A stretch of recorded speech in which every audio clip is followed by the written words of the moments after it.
First up tonight, we got Jet Decker. I feel like I'm in the presence of greatness here, Jet, with that second place Coastal 200 run. Who do you got to thank for that awesome weekend? I have a lot of great guys behind me. My father, my grandfather, Mark Brackett, Dylan Moltz, a lot of great sponsors behind us that help me be better and help us get the car better. Seems like you're getting into your stride a little late in the season, huh? You didn't, we haven't seen you run like in the top 5 or top 3 for the first couple weeks, but then the Coastal, you just kind of came out of nowhere. What's up with that? Yeah, so the first race we had a bad tire, and second race we just got caught up in somebody else's mess on the second lap and tore up a clip and put it back together 2 weeks later and got a second at the Coastal. So. Oh, okay. I had no idea that you bent a clip, so you had to chop the whole front end off the car? Yep, we did. It was bent every front suspension component on it, but we still ended up putting the same nose back on it, so did a nice job with that. Yeah, good quality, bending 5-star nose there. Yep, the plastic's pretty easy to move back around, yep. And, I mean, it's minor, but you put a little color in the numbers, I think. Yeah. The last few weeks, it's just been a little outline, but I'm glad to see it's a little bit more bold now. Yeah, people said it was kind of hard to see, especially on the other end of the racetrack, so we spiced it up a little bit. There you go. You feeling as good as you were on Coastal weekend today? Yeah, actually I feel a little bit better than we were in practice. That second practice was really good once we put tires on it, so cars, I don't know if we have raw speed, but we have good drivability. And what do you think about these sprinkles? What's that got you thinking throughout the night? I don't know, it just has you on your toes, especially when you're out on the racetrack and see it on the windshield, but it is what it is. Everybody experiences it, so we're on the same playing field.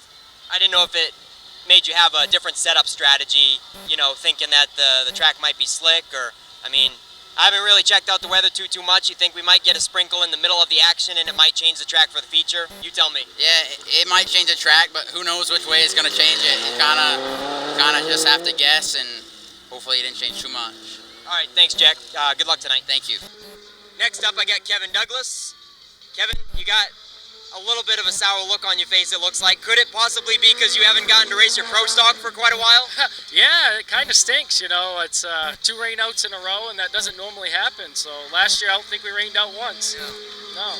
And yeah, it stinks that it's just been pretty much on your weekend. It has. Yeah, it does stink. So, but hopefully next week the weather will be good and we can get back to racing. But kind of stinks, so I figured I'd come down, help out Dylan, and do something at the racetrack. So, I've heard little rumors, from Ken and Vanessa that they're going to try to make up one of those somehow.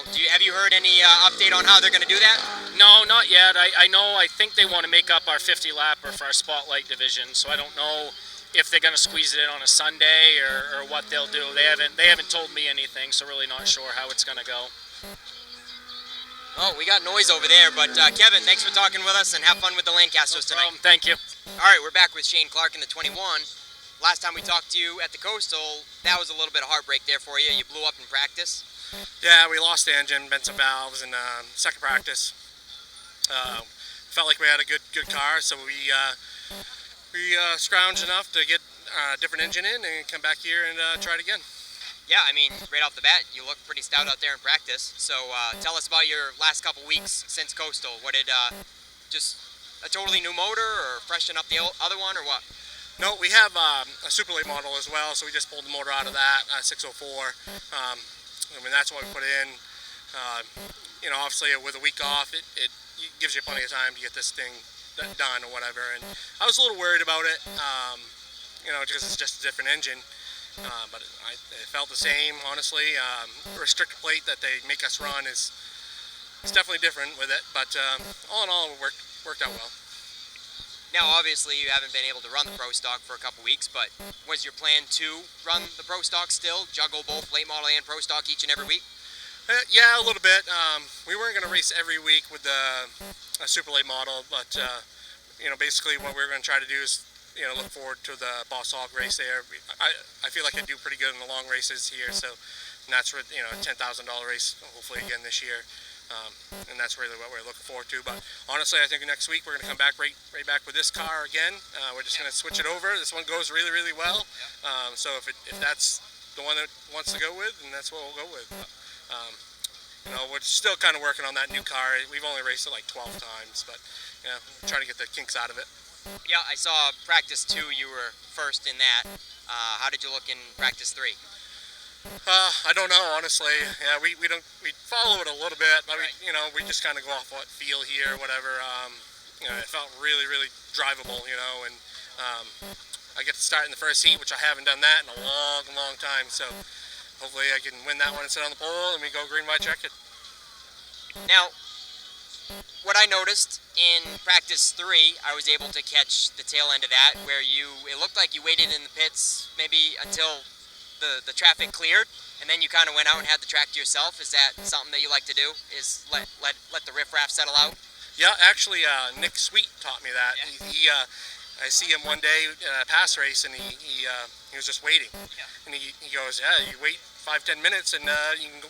There was like no one out there, and he's right. I mean, I think we started 18, and I pulled in and made a little change, and went out, and there was like 4. So I think just a little more racetrack to yourself, kind of feel it out a little bit. The disadvantage of it is you're not racing on everybody's tire. It's like you're going to be, during the feature. So that's the disadvantage. Yep. All right, Shane. Good luck out there tonight. Thank you.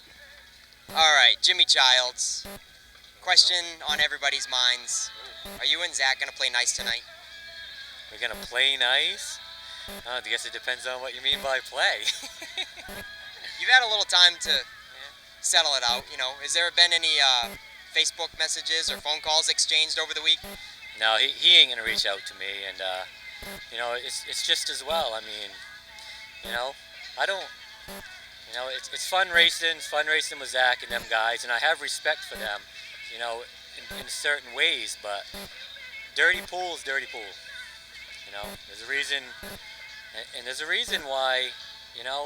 The leader starts the race, and you go on the green, but he matched up 3 times. He couldn't do it. You got to get that little bit of a jump, and you can do it. And yeah, I'm still sour about it, but that's the racer in me. I'm here to win, but I'm here to play fair. And I'm not going to affirm dirty pool, but it is what it is. I'm happy with the car. If I can get it up front, we'll probably have a shot, but you just. So no more engine issues. This one's been treating you pretty well. Yeah, so far so good. I'm still waiting on parts for my good motor, and I don't know when those are gonna come in. But no, so far so good. But I mean, this thing's an old dinosaur. You know what I mean? This is just an old Mustang 2. It ain't a 250 horsepower monster. It's about 175, which is a far cry from the 90 it comes with stock. So I'm not complaining. Yeah. But I don't know. It's here to have fun, but we'll see how the race goes on how the fun turns out. Well, there's a little rivalry going on there, but I hope it's a sportsman rivalry. It just brings me back to like the Boss Hog, Ralph Nason, Stan Meserve days. It's good for entertainment. Yeah, so as long as we keep it that way. Yeah, no, it's a good clean rivalry. But like in my whole career, it's always been who's the rival with Jimmy.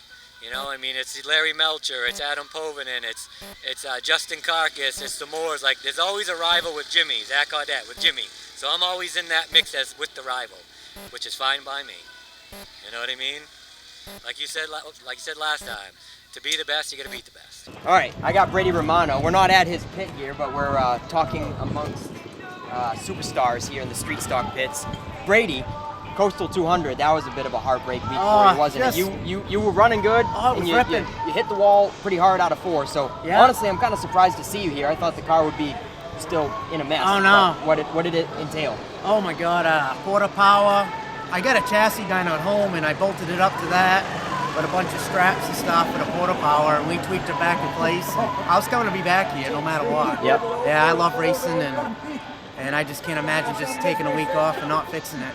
I was right on it. The Monday after the Coastal, I had it in my garage, and I had my spindle was broke. I ripped the spindle off, I welded it, got it together, got it in the garage, and I started tearing into it. So I'd be here today. It's going pretty good, I think. Yeah. Well, so take us back. What happened? Going through 3 and 4. What happened leading up to the mess? Well, Densmore was up high. And I saw a hole. I went to go fill the hole, and he come down on me. And then I think my spindle broke or something. and the things got crazy, and I was trying to save it, and then after watching the video, the 13 had gun underneath me. I didn't even know that. It was crazy. It was like I was on ice. And I was just trying to save it, and then that wall was coming. I says, oh man, this is gonna hurt. I had a little bit of whiplash, but the car was fixable. It really didn't get tweaked that hard, and my radiator was all right, my sway bar was all right. I just put the metal to it and tweaked it back, and it seems like it's going good today. But it's just, when you run a street stock, that's what happens. You gotta come into this class with thick skin, because it's pretty wild out there. Them guys are wild. We all are wild, I guess. Certainly. But hey, one of the things I noticed about you, you're always smiling, and I love to see it. You always have a good attitude out there. Yeah. Hey, you can't hold a grudge. You can't take it home. I mean, we do this because we love to do this. Some people hunt fish, and then some of us that like to race, and this is what I like to do. I don't watch at night. I don't watch TV. I'm either working on race cars or doing some type of a project, racing. You know, it's just what I like to do, and that's what I'm into. You know, it's a way of life for me, and I've been involved racing since I was 6 years old, so it's just hard to not be a part of something like that. I don't know, it's in the blood. I hear you, man. Good luck tonight, Brady. Hey, I'm gonna need it. I'll give a hell and we'll go from there. All right, next up we got Cam Childs in the 11. And just for those of you watching on camera, we want to let you know that he's usually prettier than this. He's missing some teeth in the front, and he's going to be taking care of that pretty soon, so don't hold it against him. Cam Childs, what brings you to Wiscasset for your first time this season? Oxford rained out and it was in the trailer, and they put our date to tomorrow, which we cannot make it due to personal family obligations, so we said we're going to go race today. So did you make it out in all 3 practices, and what do you think of the place? I made it out in both. We could use a little bit more gear to get off the corners a little better, but it's not going bad. We're running our old tires today, and it's exactly how it's set up for Oxford, so for what it is, it's not too bad. If we can drive it in the trailer later, I'll be happy. Yep. Bring it home in one piece. We certainly hope to see that. And you think we might be able to see you a few more times this season? Hopefully for Fall Fury and the shootout. That's my goal. Oh yes, excellent. Don't want to miss our biggest street stock race of the year, the 50-lap shootout. Yeah, I would have been here last year for that. We had the car already, but somebody bought it and they said they're not buying it if I bring it to that race, because we know what happens. And I don't blame them. Money talks, and it would have been fun, but we're here now, getting the start for the shootout for then. And everything you got is for sale, right? Is this for sale? The right price? Yeah, somebody give me enough money, they can take it right now. All right, Chris Matchett, last up. Yeah, I'll shake your hand. Chris, you had a pretty decent coastal run, got in the top 10 there, and I was crediting you on that week before the tune-up race where you were showing some pretty good aggression.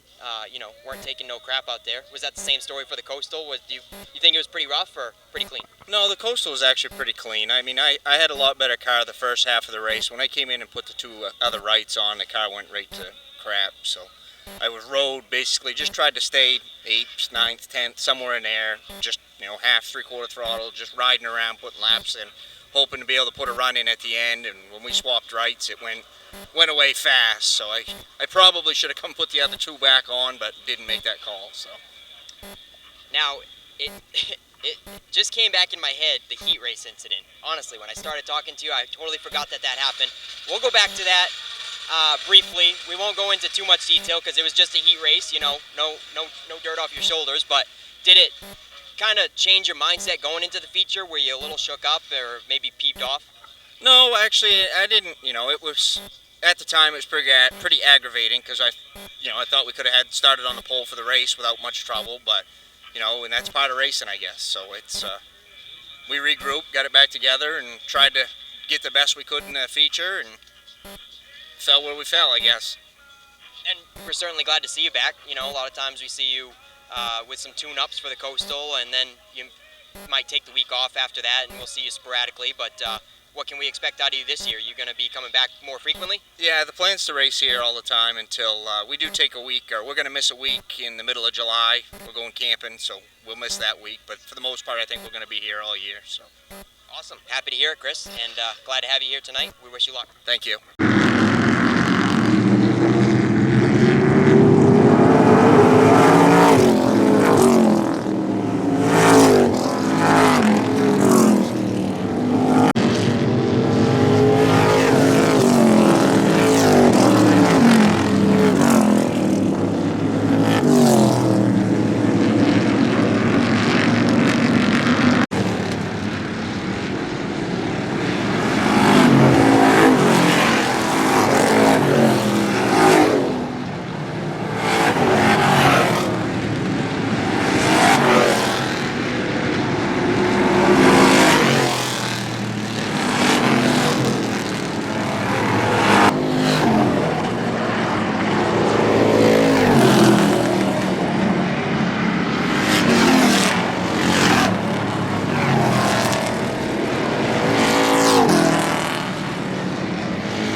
ready.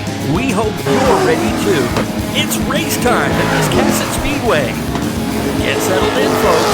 The show starts now. Hey, shake and bake, gal! Woo! Shake and bake!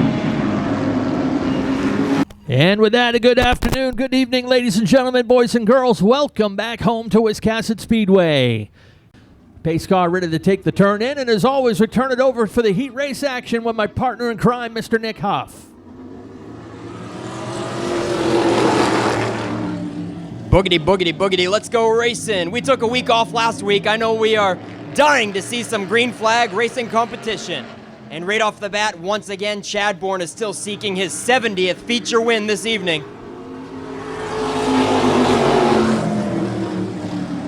Looking strong today, already checking out to about 5 car lengths over that second place battle of Mike Brown and Garrett McKee Jr. in the 26.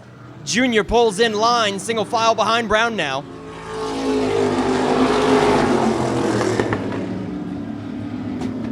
Faith Cleaves now trying to hold on to 4th with a lot of pressure from Scott Trask in the 99.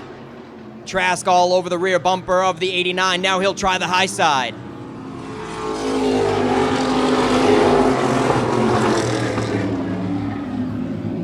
Scott Trask in the KB Towing, number 99, still working the high groove, but we've got a spin on the backside. It's the 8 of Doug Phillips. Nice job to Doug Phillips, keeping it rolling.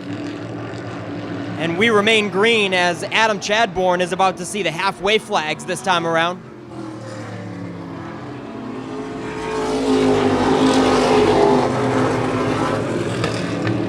Doug Phillips stays on the lead lap.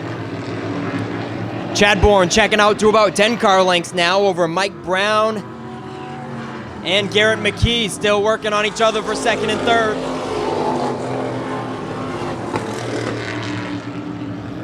And for 4th, it's still between Faith Cleaves and Scott Trask. A couple of magnets, bumper to bumper, a little ways behind the pack.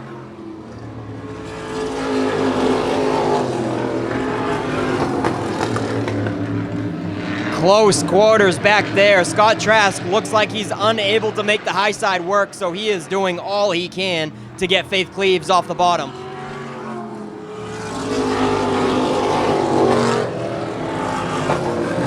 Two laps to go, flags in the air now for the first of 2 modified heat races. Brought to you by T&L Automotive, our official sponsor for the mods this season.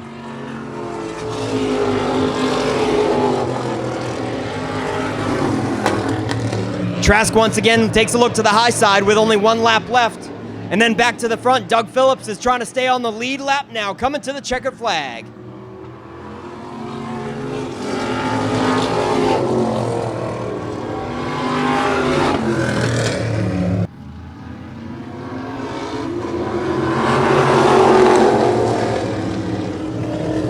And we're green for heat number 2. Want to welcome Tyler Robbins back as well. It's been a couple weeks since we have seen him in the 34.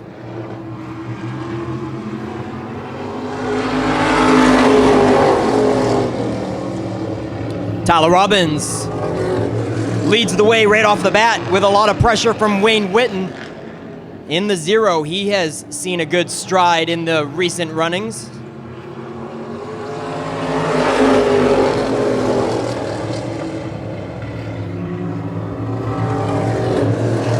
Wayne Whitten has been getting pretty racy in some of the recent modified races, and now all over the tail of Tyler Robbins. Nick Reno, that is in the 77. He's working the top side. Oh, Ryan Ripley had to check up. Steve Reno in the 7 cut right up across his nose.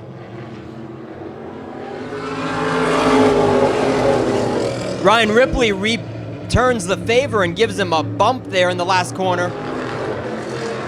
And now he pulls it alongside once again to the top of Steve Reno to go battling for 4th.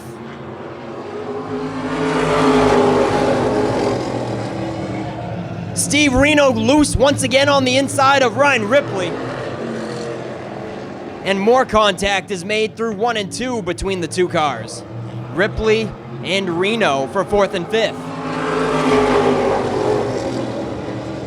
But that 3-car battle up front is not separating themselves out. And that is allowing Steve Reno and Ryan Ripley to catch back up, and it's a 5-car battle at the front now. Steve Reno and Ryan Ripley are slamming bumpers. My goodness, ladies and gentlemen, they are not playing friendly, and now Ryan Ripley has a bunch of smoke from a tire rub.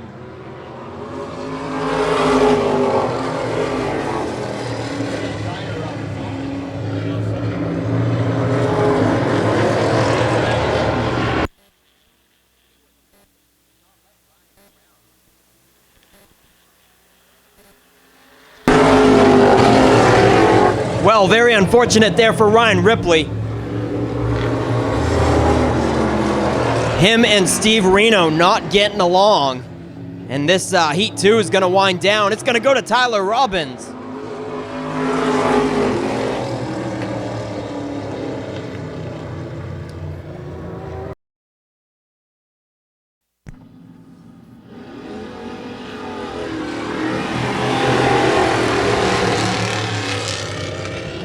Yeah, they were really shifting through the gears on that one.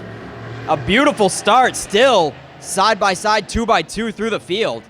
Can't get any better than that. Romano and Tapley putting on a good battle right now.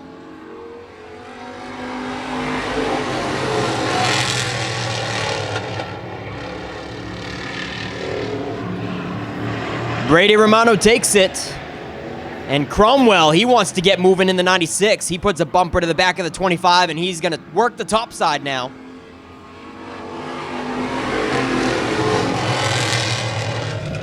Three wide for a moment there, but Wade Kennedy doesn't want to be squished down on the bottom, and he backs out of it in the 0-0. Cromwell making the top side work around Landon Tapley for second.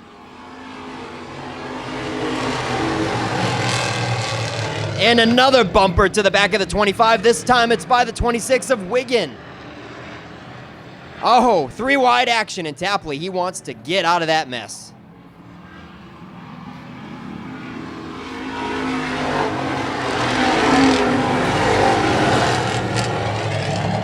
Trouble for Ethan Dinsmore in the 8X. He'll drop out early.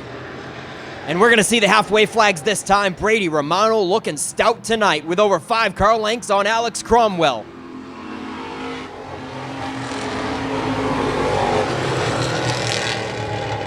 And we're double side by side for third. Scott Wiggin and Wade Kennedy, as Kennedy makes the top side work, and he'll crack the top 3 in the 0-0.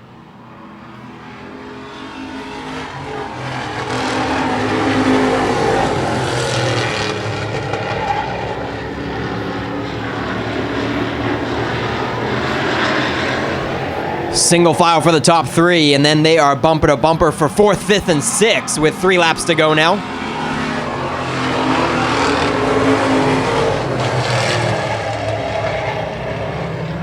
Tapley a little loose there and falls out of the mix. Oh, trouble for the Chuck Wagstaff. Oh my goodness, ladies and gentlemen.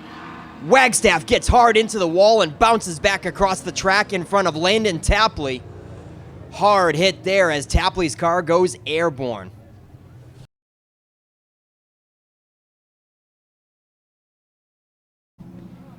Here we go, green.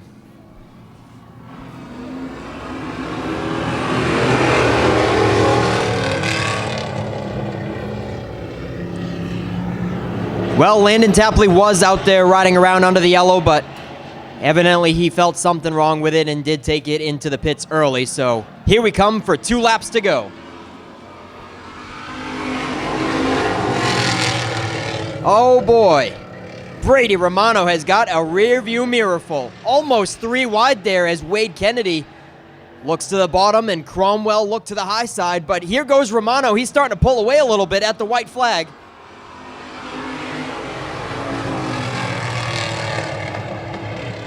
One lap to go. Kennedy's going to put the bumper to him.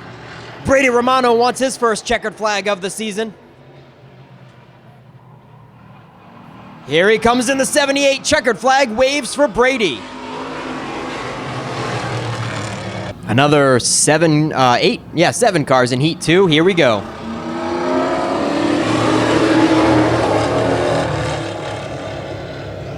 And another beautiful start. 2x2 through turns 1 and 2, but down the back chute, Joe Harriman breaks free from the most recent winner, I believe, Caleb Emerson Maines.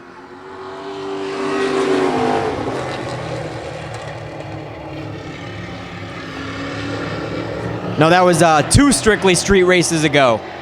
Caleb Emerson Maines from 2 events ago was the winner, and he cracks the top spot now.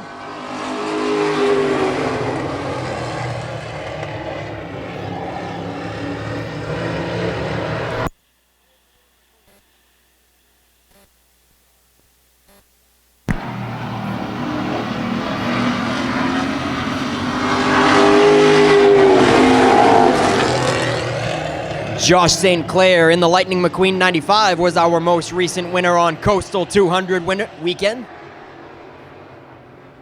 Caleb Emerson Maines won the feature a couple weeks prior to that.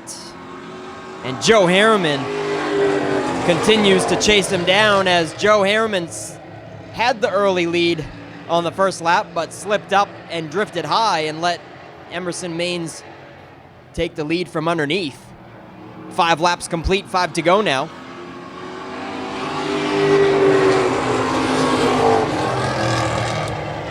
Here comes Jeremy Glacier in the 99. He's starting to catch the top 2. Dan McKeag Jr. runs 4th, and rounding out the top 5 is Mac Hannon Jr. Another drift up by Joe Harriman. The 20 slides up coming out of turn 4, and that lets Jeremy Glacier take over second. 3 laps to go this time, and Glacier in the 99 is in runner-up position.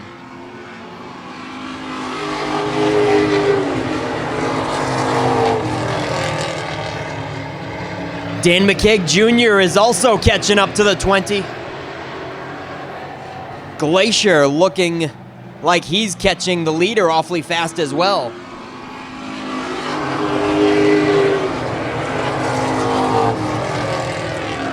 Two laps to go, and Glacier turning a couple thousandths faster a lap time. Joe Harriman pulls out of line. He's obviously got some issues this evening.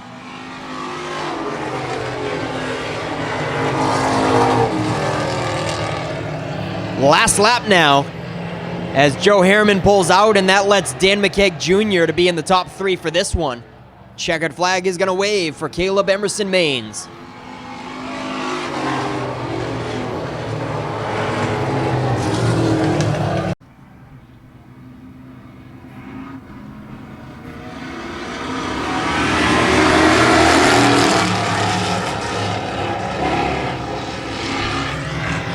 And that front row trying to predict the drop of the green flag, but doing a good job of staying out of the throttle until it waves.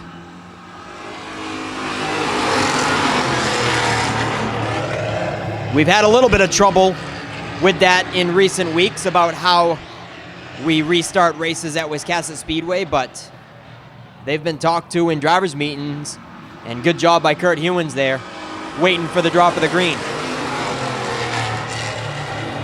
Ashton Burgess still stuck on the top side, as Scott Eck in the 27, and Josh St. Clair is now going to pass him as well to crack the top 3.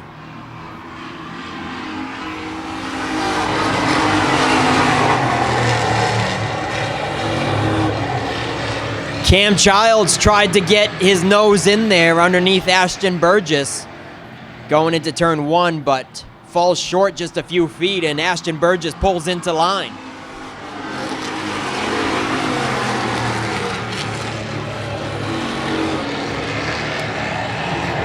Kurt Hewins checking out with about half a straightaway on this one, coming to the halfway flags. Side by side for second and third. Scott Eck and Josh St. Clair.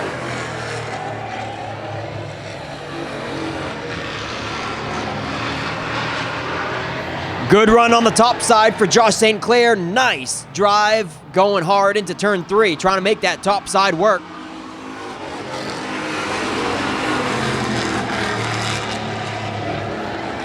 Ashton Burgess is starting to settle in his rhythm, and he's actually catching back up to the third place battle. He's not out of it just yet. 3 laps to go this time.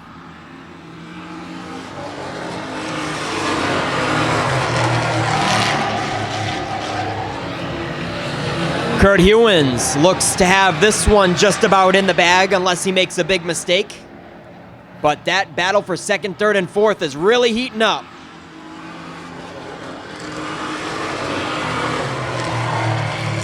Two laps to go. And your most recent winner, Josh St. Clair, is still working the top side. He's just about clear this time, and he'll drop to the bottom going into turn 3 over Scott Eck.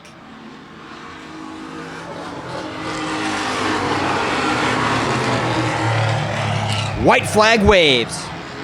It's all Kurt Hewins in the 55. Josh St. Clair comfortably in second now. Scott Eck trying to fend off Ashton Burgess now for the last couple of corners.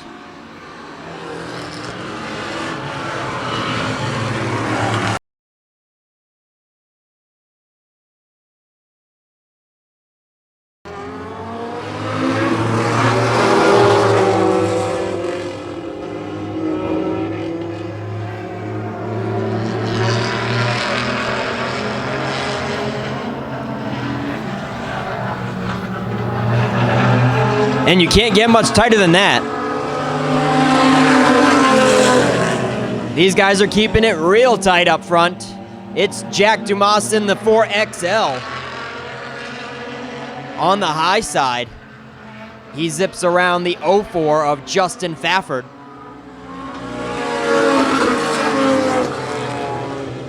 And here comes the 0, Rob Ricciardi. Rob Ricciardi in the 0 is very fast catching up to your leader.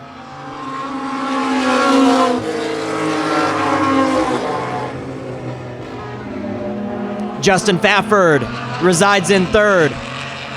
The 57 of Kurt Lester in fourth, and the top 5 goes to Jeff Moffitt in the 26. We've got a good battle up front and a new leader. The 0 is putting on a clinic tonight, setting a blistering pace. Rob Ricciardi with a 15.6.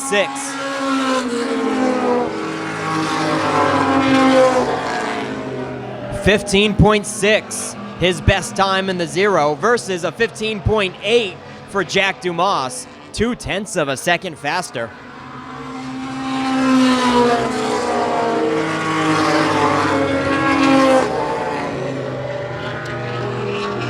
One and a half laps remain this time for the first of 2 heats. It's Rob Ricciardi seeing the white flag in the 0.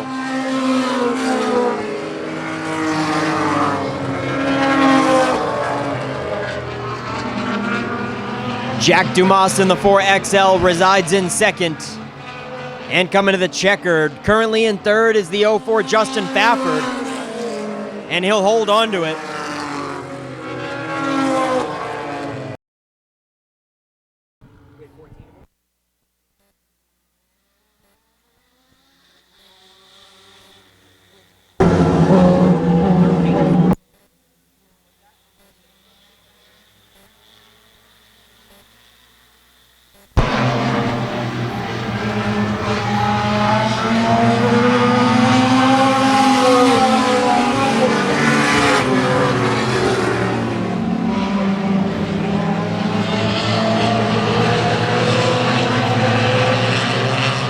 Doug Meservey in the 14, or the 1A that is.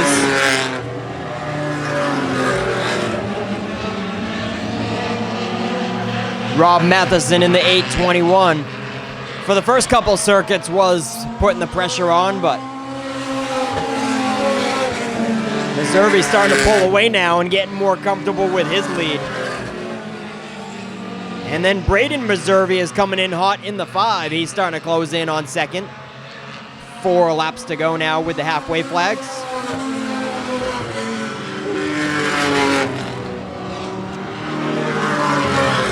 Rob Matheson playing nice and lets him get underneath on the inside. Braden Meservey in the 5, now up to second.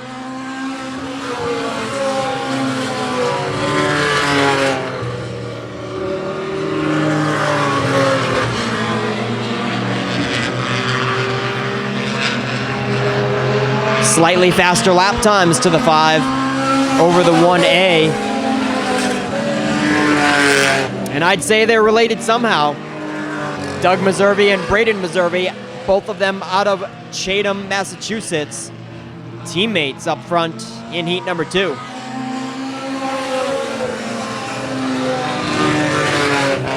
One lap to go, and the 5 car is almost there.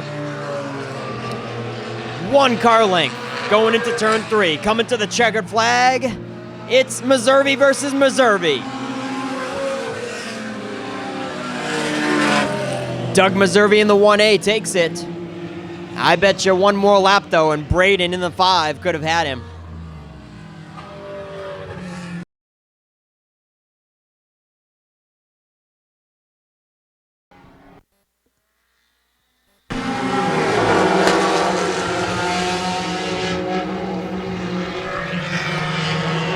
Oh, the 0 sideways out of 2, but he hangs on to it. Jeff Farrington gets sideways again with some contact going into 3. Boy, they are really shaking it up.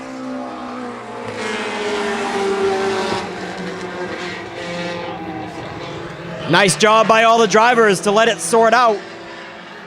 But Jason Kimball loves seeing that in his rearview mirror. Jason Kimball in the 12 already with a straightaway on the rest of them.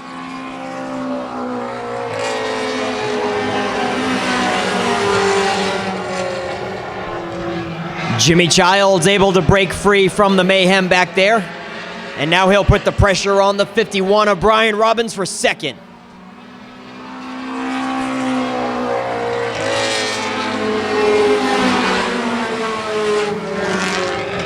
Jimmy Childs with a nose underneath Robbins, but Robbins will not let him have the bottom.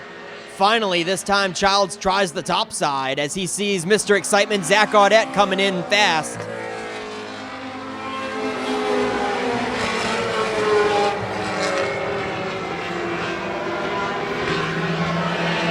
Childs with a nice pass around Robbins for second, and here comes Zach Audette for third in the 19. Brian Robbins down in the grass. Puts the left sides in the grass coming out of 4, and that is not the fast way around. He's going to lose another spot due to that. To Kyle Willett in the 08. Robbins now rounds out the top 5.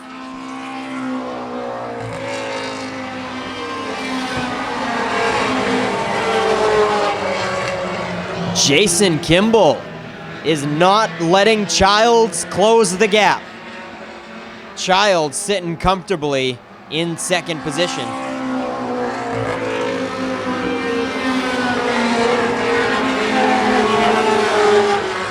Jason Kimball in the Volkswagen-powered machine.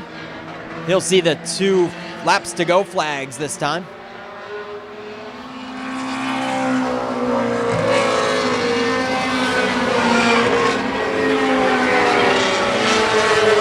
Couple of teammates tightening up the battle for third. Kyle Willett closing in on Zach Audette for third and fourth.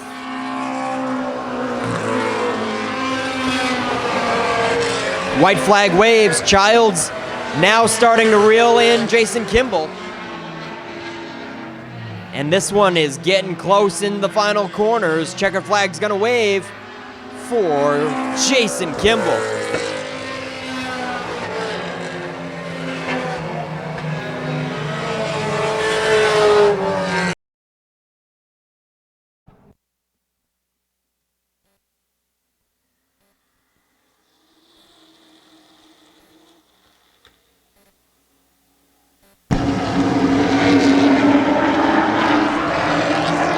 Ray Dinsmore in the last points race had a bad wreck in that 81.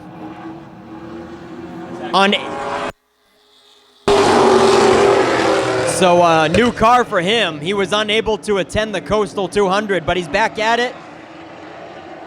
And he's looking fast, but he might only have duct tape numbers on there, but that doesn't mean anything for him.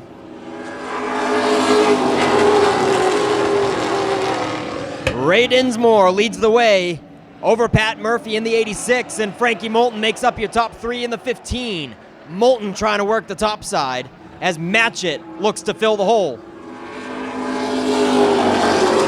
Pat Murphy clips the curb, and he gets a whole handful of sideways out of turn 4. He'll lose second place there, but hold on to third. Pat Murphy in the 86 gathers it back up. Frank Moulton making the top side work, and he'll take over the top spot. Frankie Moulton in the 15 with a nose out front over Ray Dinsmore.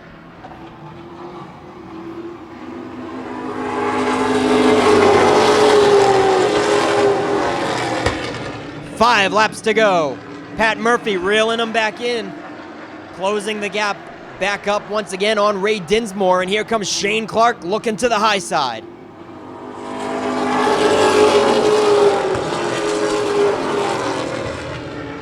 Shane Clark in the 21 looking stout. He's going to pass Murphy in a hurry and now work on Ray Dinsmore. Shane Clark looking for second.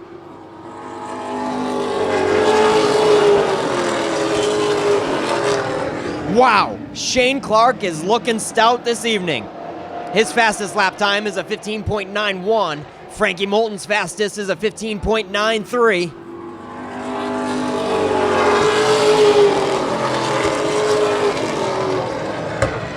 And the top two pulling away from the rest of the pack, leaving it up to Frankie Moulton and Shane Clark looking for the white flag this time.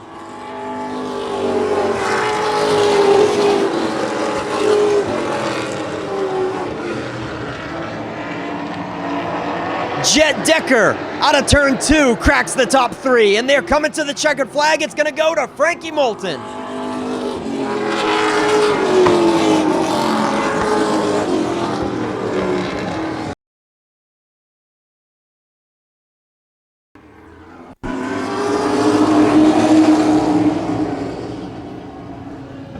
Yeah, tough break for Brent Roy in the Coastal 200.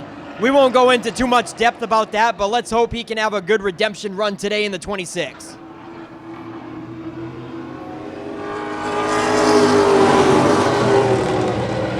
Slamming door handles for second place. James Doucette and Daniel Harding really going at it for second. Still dead even going into turn 3.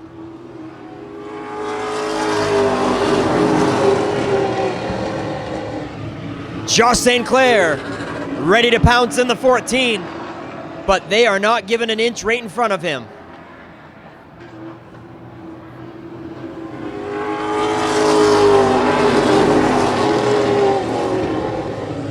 Doucette sideways into turn 1, a little bit of contact with Harding, and Harding is going to break free from that one and take over second. Now Burgess is going to have the advantage on the high side.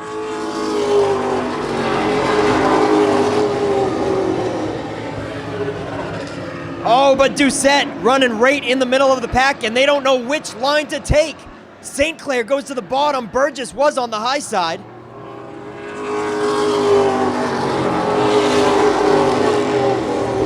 St. Clair makes it happen in a hurry, and he'll take over third place.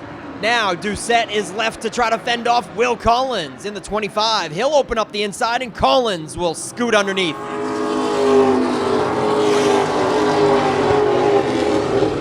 Alex Waltz is going to take over 5th, and Burgess follows. He lost a lot of spots getting hung out to dry on the outside in the 47, but he'll crack 6th now over Doucette.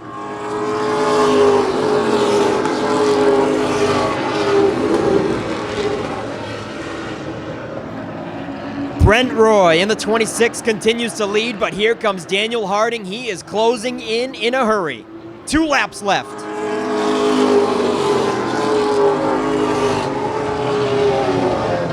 Josh St. Clair right up tight as well, and we've got a 3-car mix for the top spot. Oh, baby, we got a barn burner coming to the white flag.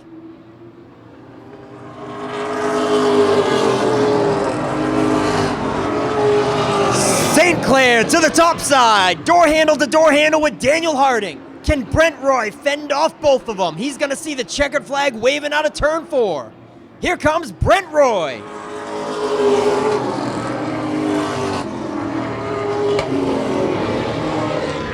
All right, folks, get settled in. It's time to meet your starting lineup. And now your drivers. Starting in the 12th position, driving car number 31 from Winterport. Welcome, Shane Clark. Starting in the 11th position and driving car number 77 from West Bath. Welcome, Nick Reno.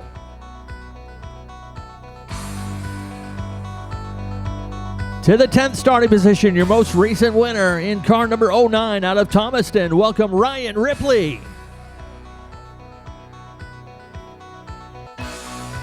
In the 9th starting position, driving car number 7 from West Bath. Welcome, Steve Reno. To row number 4 on the outside, starting at 8. In car number 0 from Kennebunk. Welcome, Wayne Witten Jr. Your winner of heat number 2 starts the inside of row 4 in the 7th position. Driving car number 34 from Montville. Welcome, Tyler Robbins. Row number 3 on the outside, starting 6th in car number 8 out of Phillips. Welcome, Doug Phillips. Inside of row 3, starting in the 5th position in car number 99 from Richmond. Welcome, Scott Trask.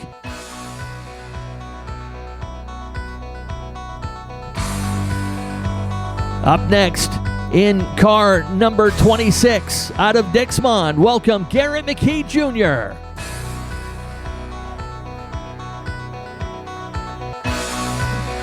Starting next to him in row number 2, driving car number 89 from Pownell, welcome Faith Cleaves.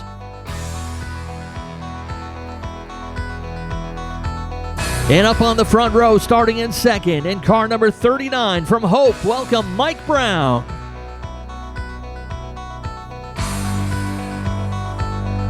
And at the pole position, your 4-time reigning modified champion in car number 1 from Woolwich, welcome Adam Chadbourne. Folks, that's your starting lineup. Let's get your drivers strapped in and ready to race. When our drivers are ready, let's head down to Victory Lane. We got sisters, Maddie and Elizabeth. Take it away. Drivers, start your engines! You may remember the name Scotty Frazier. He was a longtime flagman here at Wiscasset Speedway. We lost Scotty a year ago, and this is one thing he loved to do at Showtime, and that's how he got the nickname Double White Flags, to send these guys off next time by. A little tribute from our flagman Nate Sennett for Scotty Frazier.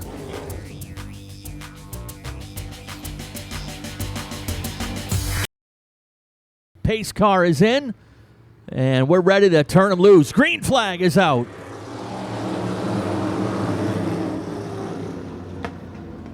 Trouble into the turn right from the start.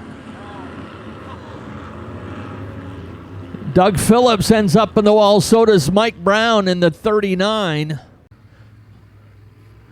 Here we go, ready to try it. Green flag is back out.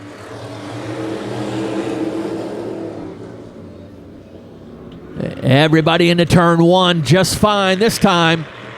Chadbourne shakes off the challenge of young Garrett McKee. McKee settles into 2nd. Here comes Scotty Trask up on the high side.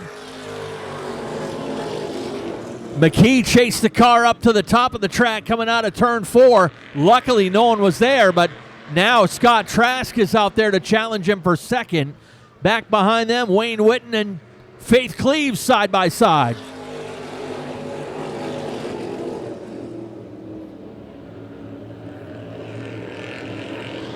Problems for the 34 of Tyler Robbins. He was your Heat 2 winner, and he is off the pace over in turn 3.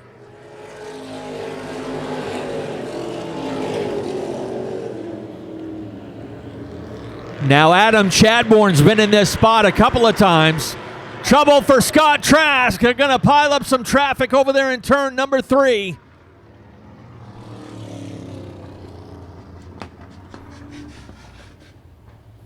Red flag is, we've got some pretty heavy wall contact over there. We got 4 cars up there. The 0 of Witten, the 99 of Trask, the 26 of McKee, and the 09 of Ryan Ripley. Pace car is in, and Chadbourne and Cleves ready to get it underway. There's the green.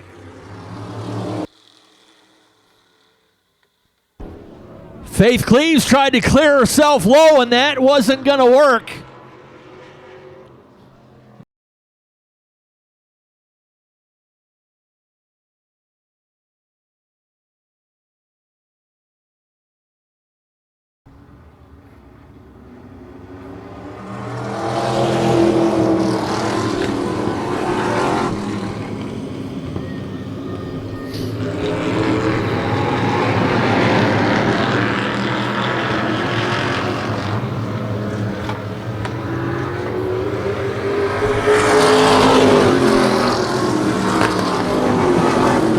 Hallelujah. They made it one time around the track.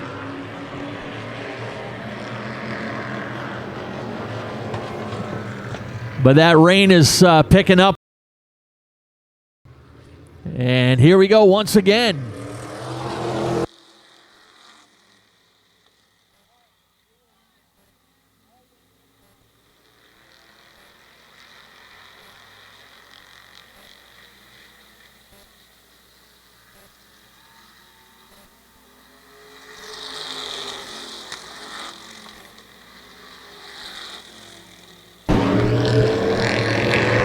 Chadbourne and Reno 1-2, side-by-side battle for third. Wayne Witten out around the outside of Faith Cleves.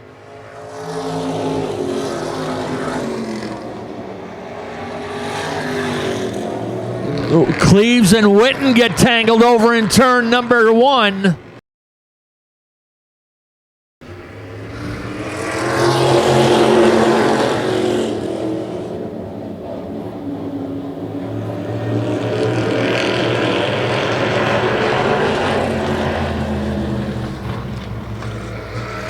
Chadbourne and Reno once again, 1-2.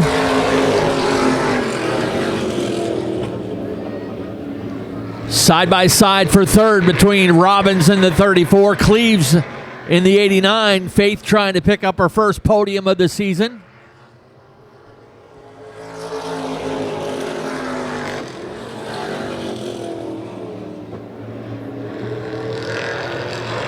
Tyler Robbins got out of shade. Great save in the 34. He had it sideways in turn 2. Actually clipped the 89.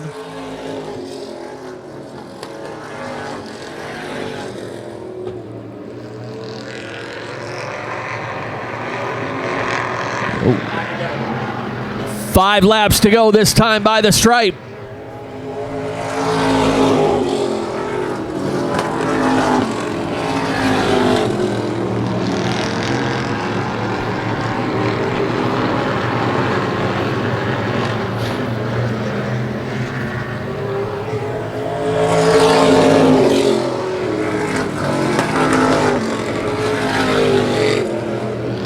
Coming down to a 2-man race between Chadbourne and Reno. And Nick starting to put the pressure on the champ.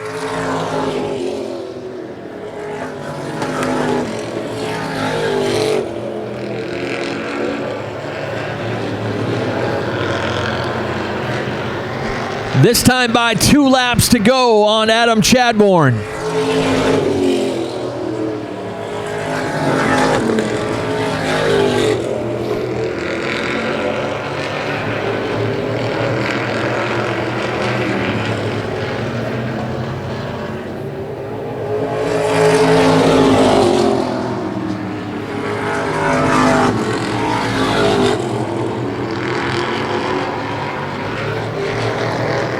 Final time down through turn 3 and 4. Checkered flag is ready to fly in an abbreviated victory for Adam Chadbourne. We are ready to head down to Coastal Auto Parts Victory Lane and career win number 70 for the 6-time champion Adam Chadbourne. One more time, let him hear it, Adam, as he climbs out of the car. Wow. Definitely not the best race of your career, but you got that monkey off your back. Feature win number 70, Adam. Yeah, finally. It took some time. We had some good luck, and today was a good day to start up front, apparently.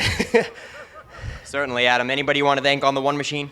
I got to thank all my family and friends and all the guys that have helped us get this thing back together every week after some disappointing finishes, or not finishes, I should say. And I got to thank family, friends, Lynn Springs, Shop to Shore Carpentry, Dresden Takeout, Shads and Son Towing, Monswig Restaurant, Farley's Cannabis Farm, Norm's Used Cars, Napa Structure, Midcoast Glass, Cooks and Construction, Burt's Oil Service, On the Road, and Oliveri Subaru Repair.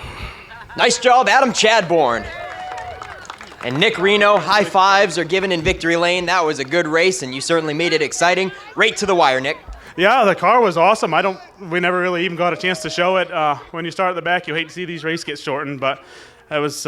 It's not too often you get to hound Adam. I would have liked done that for a few more laps, but he deserves this one. He's had a terrible season so far, and I'm happy for him. I'd like to get a big shout out to my daughter, Libby. She's graduating high school tomorrow, and congratulations. We're proud of you. All right, Nick, there you have it. Number 77 in runner-up honors this evening. And how about Faith Cleaves, her first top 3 of the season? She looks like she's out of breath. Was that a wild race, Faith? That was crazy and long. Certainly was. Congratulations on your first top 3. Is it your first career mod top 3 just for the season? Just for the season, yep. Anybody you want to thank on the 89 machine? I have a lot of people to thank. My dad, for always helping me work on it, my mom, my sister, my boyfriend, all the people that come to support me, the fans, Tom Moulton, Paving, Curtis Lawn Care, Yankee Yard Works, Dave Davis, EWK Custom Carpentry, Healing Hands, Puzzled Racing, Pat's Pizza, Paul Pinkham. I hope I got them all. All right, there you have it. Rounding out the top 3, Faith Cleaves. We'll head on down in front of Adam Chadbourne's car for some victory lane photos and wrap things up here in Coastal Auto Parts Victory Lane. Pace car is in. They come to the attention of Nate Sennett. Green flag is out.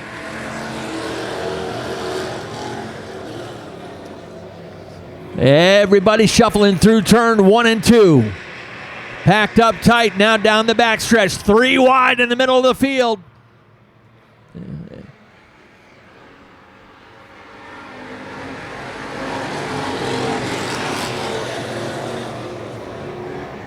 Wade Kennedy showing the way down the back chute the first time. He's a guy in search of his first Wiscasset Speedway win.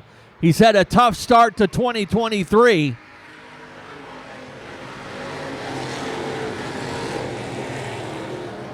Wade, no stranger to winning races, though. He was actually the last Wildcat champion at Beech Ridge Motor Speedway.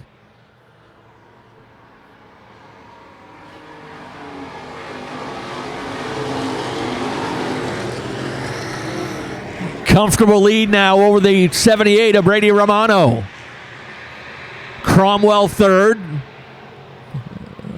Main's in the 4th spot. Here comes Zach Emerson making hay up through the inside. Emerson's now into 5th.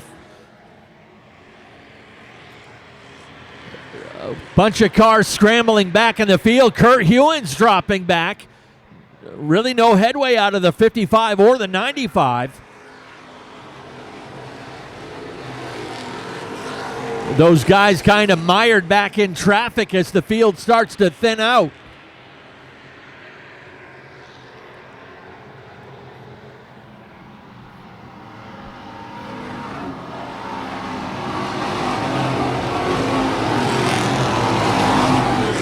One car that's been on the move is that 23 of Zach Emerson. Started back in the 12th position, and Emerson's up inside the top 5 now.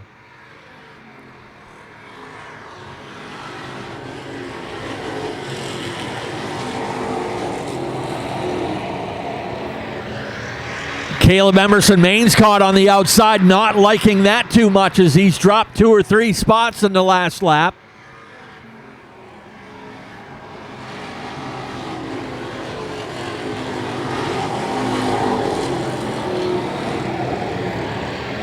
Wade Kennedy leading the charge and starting to stretch out a lead to 2nd and a half.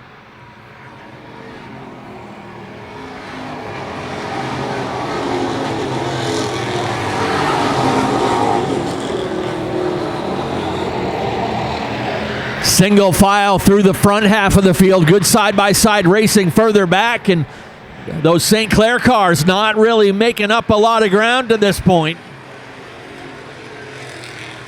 Matter of fact, that smoke coming out of the 11 of Cam Childs.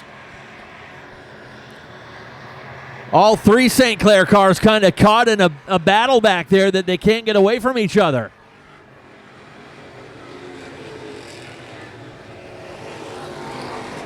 Cam Childs finally taps out. That 11 car heads down pit road. And a big lead for Kennedy. And look at all the racing from second place back. 3 wide onto the front stretch.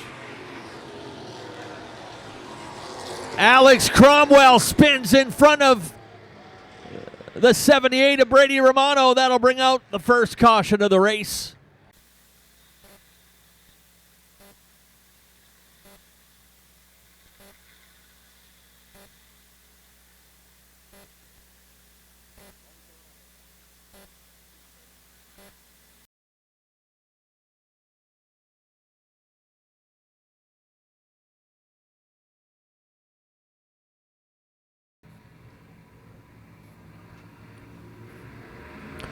Good start. Green flag is out.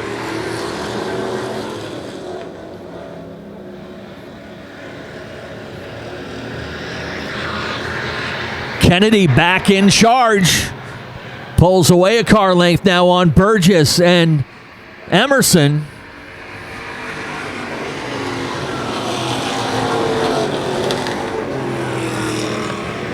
Ashton Burgess now up to second, and here comes Dan McCaig. McCaig up the inside rail trying to wrestle that third spot away.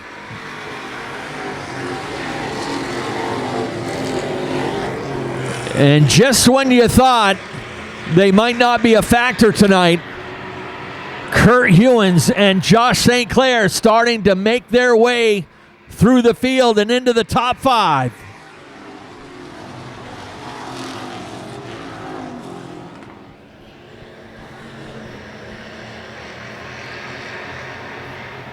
Got a car that spun on the backstretch. I believe that's Landon Tapley.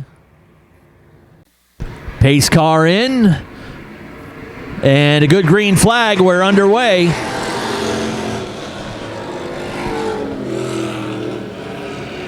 Kennedy again strong on the start. Pulls out a car length now on McCaig and Burgess. They all stay locked up side by side behind the race leader.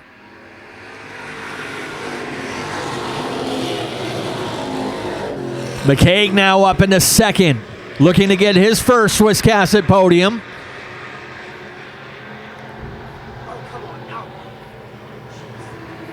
Hewins is now up into third. He'll bring St. Clair with him up to fourth. That shuffles Burgess back to fifth.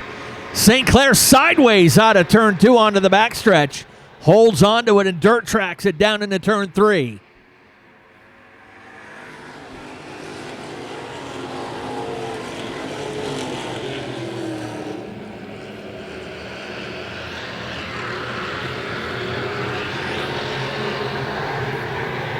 St. Clair peeking to the outside now in turn 4. Watch Hewins in the 55. He's been looking to the inside of McCaig the last couple laps. We've got 5 laps to go, this time by the stripe. Kennedy, McCaig, and Hewins, 1, 2, 3. St. Clair in the 4th spot. Burgess 5th. Single file front 5. Hewins now jumps out of line, looks high, jumps back in behind the 40.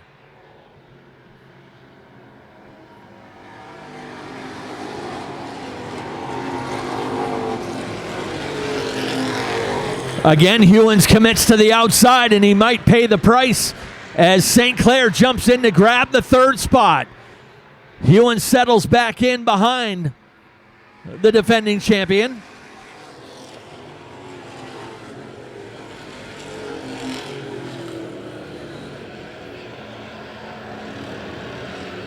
This time by 2 laps to go for Wade Kennedy.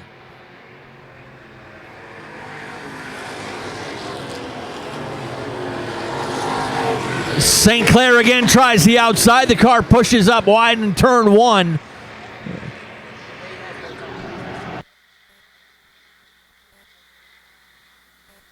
White Laundry, 1 lap to go.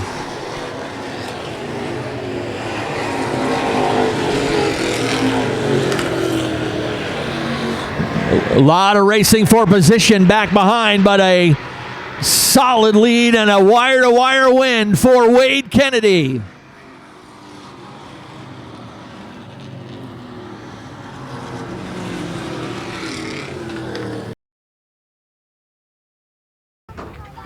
And let him hear it, folks, in the 00, Wade Kennedy.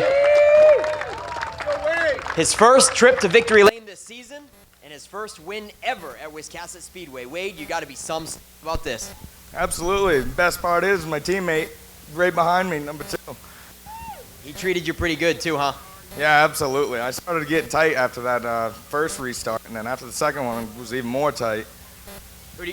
So Ken wanted me to find out what you missed a couple practices because you left your radios on the kitchen table? I left my helmet at my parents' house on their kitchen table and totally forgot about it, didn't think about it until we unloaded and started getting stuff stitched. My mom wasn't here, she was at the house, so she ended up running it up, and we made it for the last 5 minutes of the second practice. Any sponsors you want to thank real quick on the 00? Yeah, absolutely. East Coast Communication, Top Gun Construction, Croto Concrete Pumping, Briggs Contracting, Bull Shore Farms. I'd like to thank all the family and friends that come out and support us doing what we love. All right, there you have it. Wade Kennedy with his first big win. And we're ready to turn them loose for 30 laps.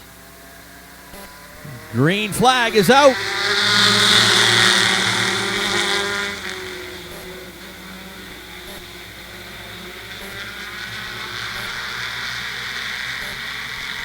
Everybody shuffling down through turn 3 and 4. Ricciardi, your race leader.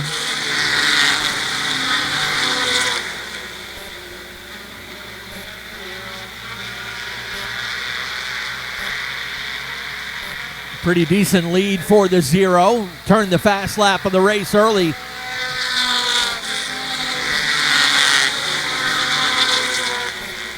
Side by side for second.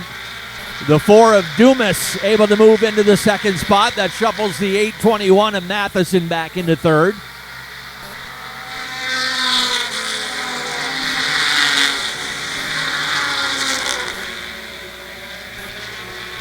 Side-by-side racing for 4th position back.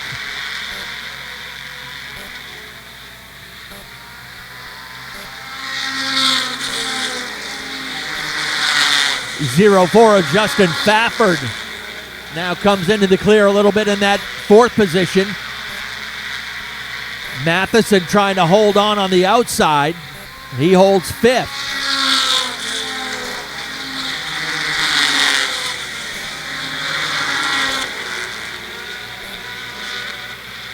Again, Ricciardi throws down a fast lap of 15.77 seconds. 85 mile per hour average around this track.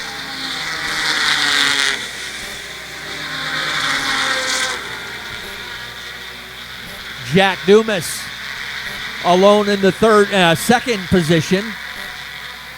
Matheson able to race his way back into third. He actually had fallen nearly back into 5th at one point.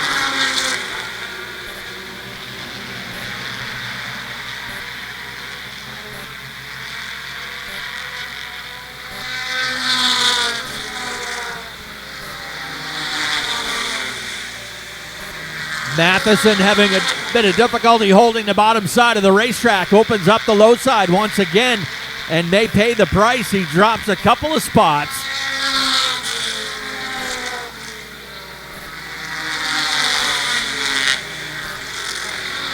Actually, Matheson now dropping several positions on that last lap.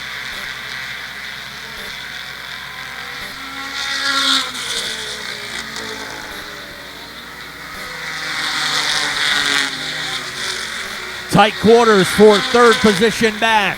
Full straightaway behind the lead pair. Some of the top drivers trying to pick their way through traffic. Meservy's up on the high side in the 1.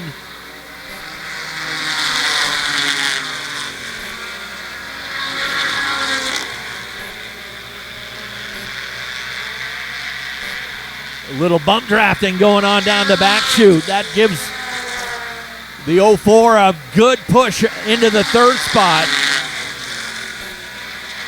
Now again, that opens up the high side for Missouri in the 1A. Doug Missouri started back deep in the field.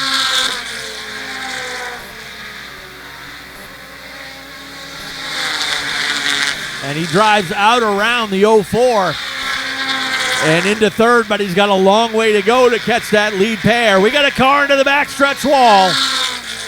Red flag.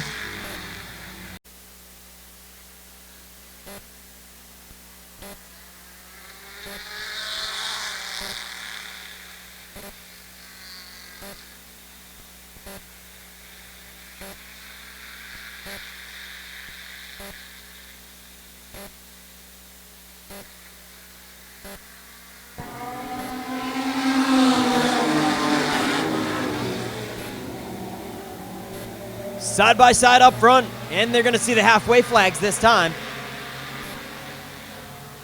Rob Riccardi in the 0 finally has a challenger for the top spot. It's the 1A of Doug Missouri. He'll settle back in single file, unable to make the pass and reside in second for the meantime. And don't count out the 4 car. Jack Dumas in the 4XL. The top 3 breaking away from the rest of the field, led by Alan Reiser in the 37 from 4th on back.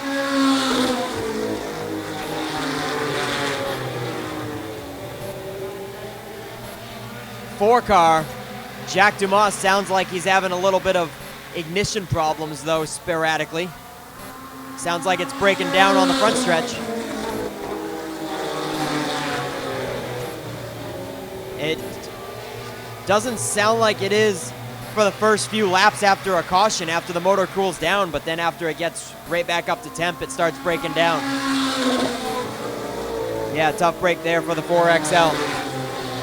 He was able to maintain with the top 2, but now he's definitely losing a lot of ground. And they've got 10 laps to go this time as Rob Riccardi is starting to settle back in to a nice, comfortable lead.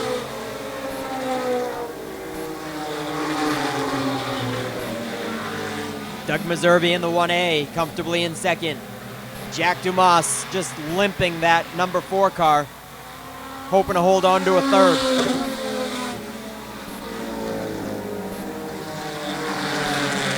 Alan Reiser still leads the rest of the pack in the 37 car, and then they're battling for the top 5. Justin Fafford in the 04 and Brandon Lavoie in the 67. Lavoie takes over the top 5 in the 67. Then it's Caleb Cashman. He'll get by Fafford as well. Cashman in the number 6 in 6th position. 04 continues to fall back one more. Dana Willis in the 58 gets by for 7th. Fafford back to 8th now.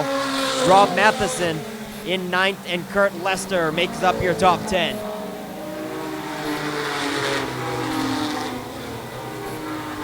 Everybody's settling in now to a nice groove. We got only 5 laps left.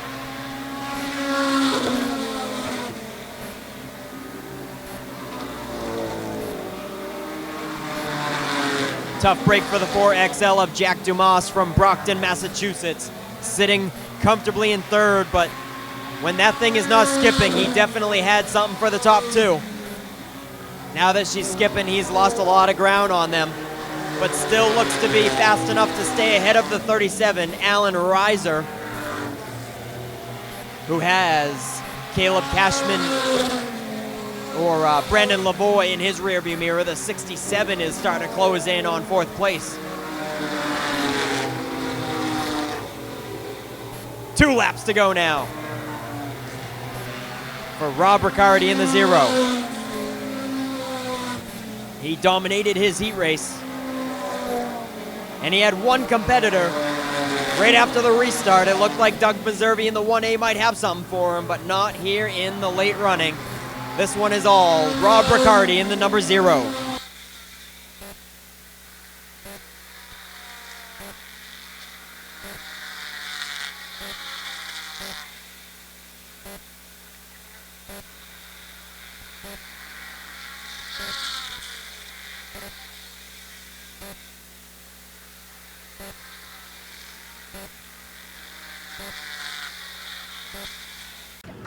Let's head trackside. Nick Huff's got your top 3 in Coastal Auto Parts Victory Lane. Yeah, that's right. Here he is in the 0, sponsored by the Navy, Rob Riccardi. Let him hear it, folks. Because we definitely want to see these guys back, so we want to show them some love. Rob, what'd you think of this place? Dude, we absolutely want to come back. This place was a blast. It's the first time I've ever run here in anything in the 23 years that I've been racing, and this track is a ton of fun. We really hope you guys liked it, and we really hope we get to come back here. Yeah, you guys come from far away, and you brought a lot of cars, you know. With the threat of rain, I was heading to the track thinking we might only get half a dozen of you guys, but you brought over a dozen, and hats off to you guys. What a great show. Anybody you want to thank on the number 0 machine? Oh yeah, I want to thank obviously my car owner, Tim, and his wife, Elaine.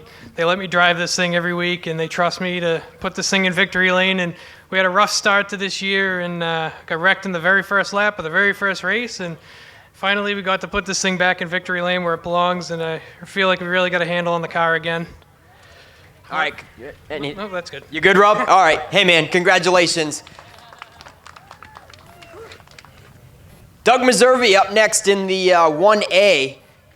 Right after the restart, you looked like you had something for him, but what was the deciding factor? Yeah, I think we had something for him if there was a 3-lap run, but he was fast all day. Him, Tim, Sam, and everybody, they put a huge amount of effort and work, and you know, he's just had bad luck. It was about time, and we didn't have anything for him unless there was a restart, you know?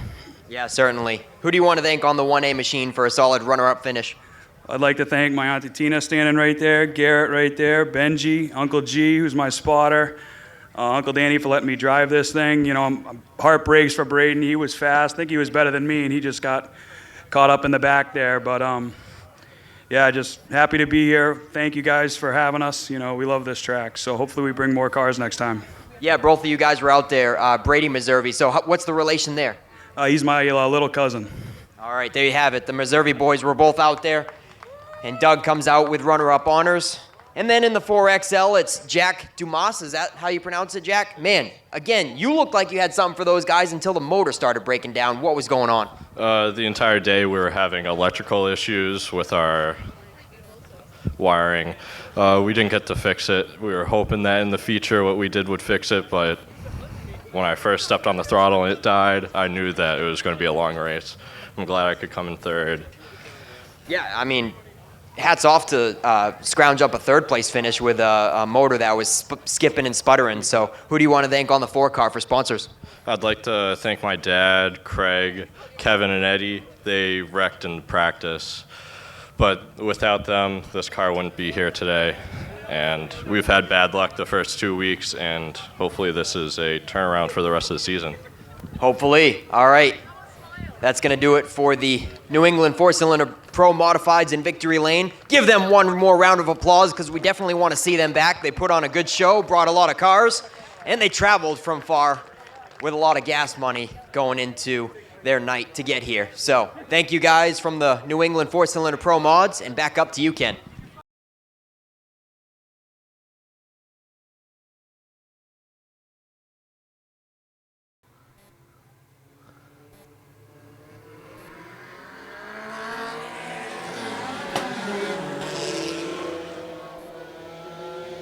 Everybody scrambles through, up through the gears. Kimball in charge quickly.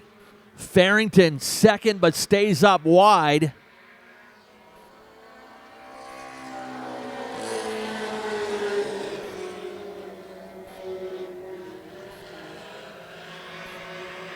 Farrington second. Melcher in the third spot. Then comes the 51 of Robbins, got into the back of the 41 a little bit.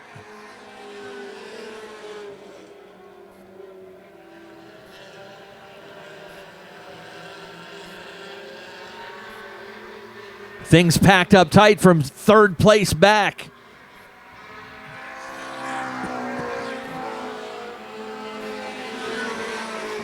Childs patiently waits and now has an outside lane on Brian Robbins. He'll pull up alongside, door to door for third place. Oh, Jimmy got out of shape. And a good save for the 10, but he lost a couple positions. Now Audette will try on the outside of the third place car of Brian Robbins.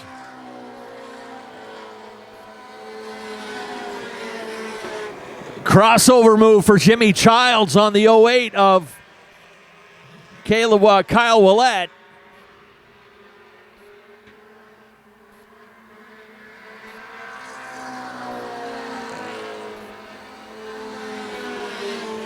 Three wide into the corner. Childs on the inside. Robbins tries to shut the door but gets tangled up with Audette.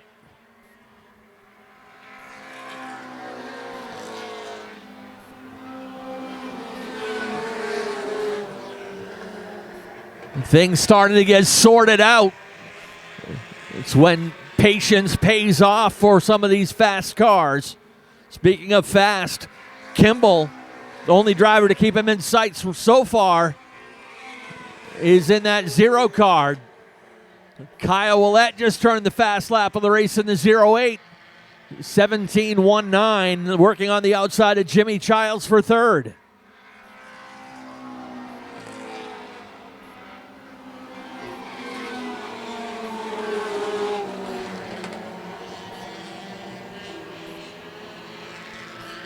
Good door-to-door race for third position. A 3-time champ on the inside, the defending division champion on the outside.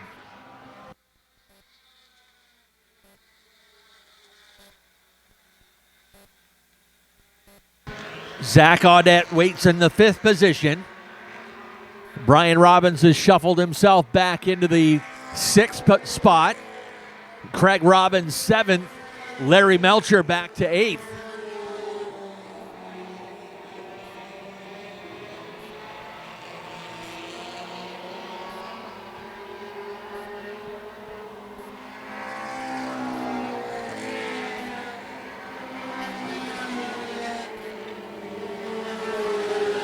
They'll hit the halfway marker this time by the stripe, 13 down out of 25.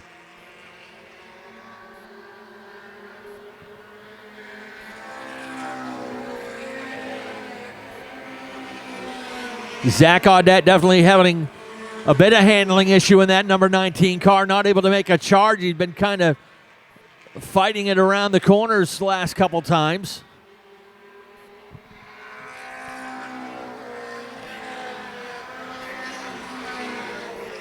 Jason Kimball holding a 1.2 second advantage over Jeff Farrington.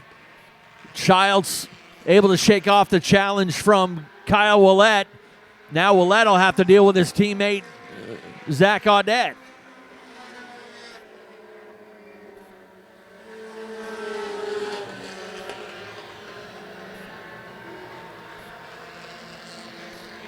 $15 down. We'll make it 16 by the stripe this time.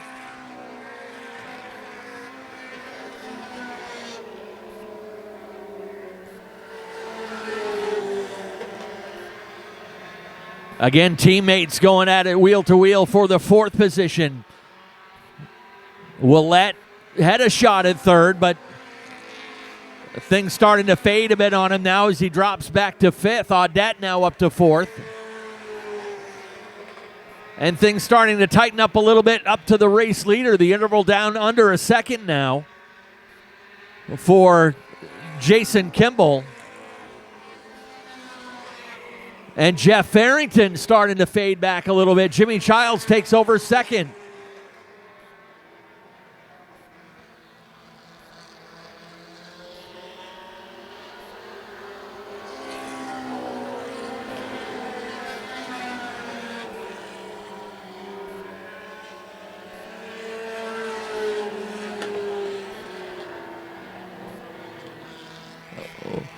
Five laps to go this time by the stripe for Jason Kimball. Try to get a handle on when his last win came.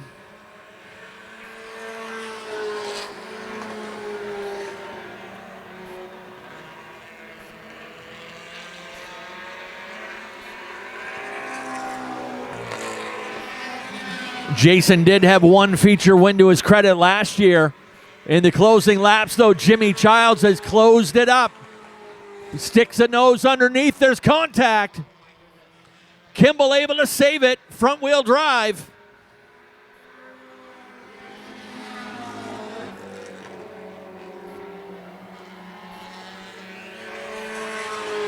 Kudos to Jason Kimball. He could have looped the car and gone for a restart, but he kept it going, so 2 laps to go.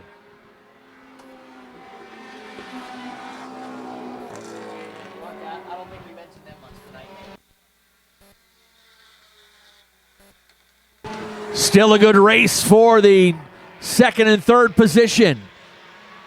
White flag and 1 to go. Zach Audette around the outside of Jeff Farrington. Kyle Willett looking to follow. Audette with a bit of a problem. It's going to get tight into turn 3. Childs with the win. Farrington will take second.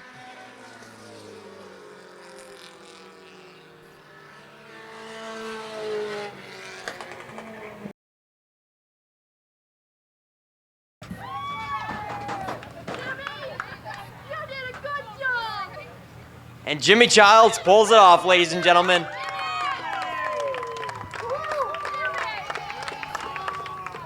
Well, Jimmy, you're always the center of the action. What's your take there for the race for the lead? Well, the thing is that this track is a track where people make the high swing up towards the wall because that's where the speed is. But these are just 4-cylinder race cars, and eventually people are going to realize when they got the number 10 behind them, don't come off the bottom. But you know what? It was a heck of a race. I almost plowed the wall over there. The king got real loose. Everybody got by me. It was a fight to get back. But I want to thank Emerson Pilot Cars. I want to thank Danto Drywall, Ron's Transmission. My father, Billy Childs, he's going to be 70 on Monday. He's one of the patriarchs of this. He's why I'm here. Billy Childs Jr., Crystal, Bill Bryan. I mean, all you fans, you know, whether you love me, hate me, you know what? I don't care. I love this place, and I'm here to win. We love you too, Jimmy. Nice job. And then Jeff Farrington. Let him hear it, folks. Sounds like he's got a lot of fans. Jeff, you must be some stoked for a second place run. Well, you know, we changed transmission. Thanks Shane Weber for the help, and the car came to life. Certainly did. Who do you got to thank on the Zero X machine? All my sponsors, China Redemption, Main Source of Truth, Dodges Deals and Recovery, True North Surveying, and my Amber Levine for everything she does. Nice job, Jeff Farrington. And then on to Mr. Excitement, Zach Audette. Zach, you didn't seem like your normal speed tonight. What was the difference tonight? We're on motor number 3. That'll do it to you. Yeah, we lost the motor. I'm pretty sure we lost the motor again. So we lost oil pressure, but it is what it is. We'll be back in 2 weeks. I got a brand new one sitting right on the floor. So. How many laps to go did you realize you lost oil pressure? I don't know. I don't pay attention to my gauges. All right. Well, you certainly made it exciting with your teammate, Kyle. Yes, it's Kyle. It's Kyle, yeah. You only beat him by a couple thousandths of a second. Definitely kept it exciting. Who do you got to thank on the 19 machine? My whole crew, my wife, everybody that helps us. Kyle, I mean, we've got a lot of race cars coming out of the shop, so it's a lot of work between 5. I think we got 6 or 7 cars coming out of there, so it is what it is. All right, nice run, Zach. Keeping it exciting once again. Finding himself in third tonight. The Outlaw Minis brought to you by Kennebec Equipment Rental. And off we go. Green flag is out.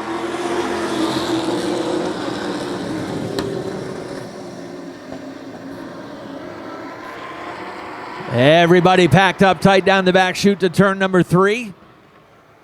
Moulton leads them out of turn 4.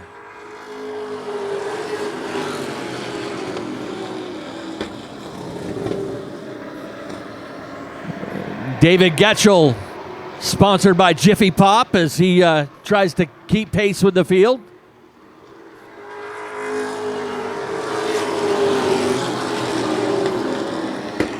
Lead trio pull away. It is Moulton, Decker, and Clark 1, 2, 3. Got a good battle for the fourth position. Pat Murphy and Chris Matchett. And we've got 3 cars tangling over in turn 3. Looks like Randy Barker taking damage in the 8 car. Couple of cars driving away. The 49 of Easonsee. The 24 of Jonathan Emerson and the 73 of Dave Farrington.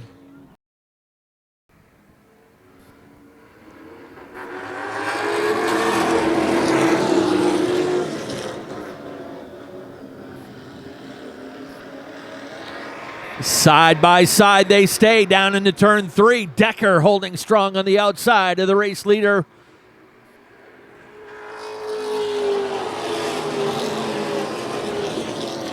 Give Decker the lead by 36/100ths of a second at the line that time. Shane Clark has a good seat for that battle. Clark right behind him in third.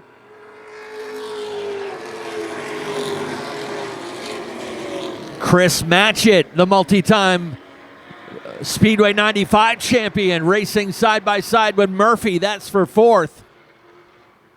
Pat Murphy way up high in turn 4.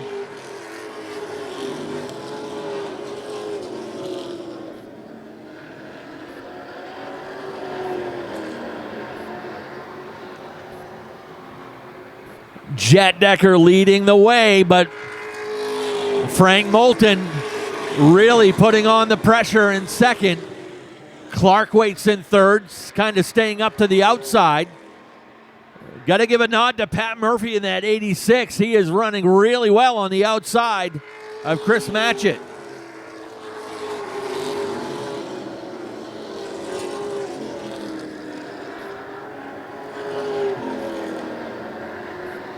Oh, but he caught the lip of the track and spins in front of traffic.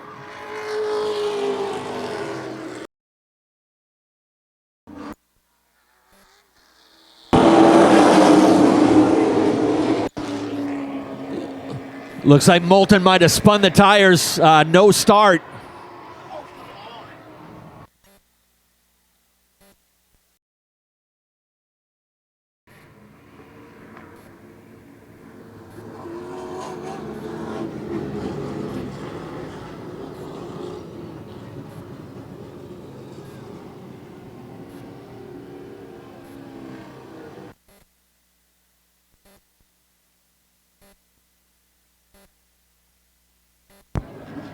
Well, evidently Frank and Jet think that they go back up there because there was a jump, but there was no jump. There was wrecking going on in the middle of the field, and that's why they called that one off.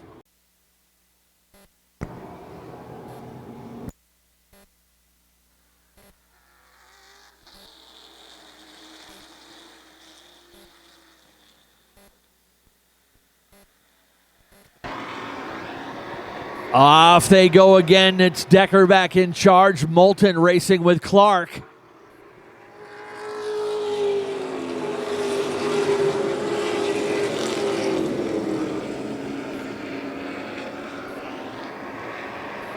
Matchett had to check up a little bit in the 17. He lost his spot to Josh St. Clair.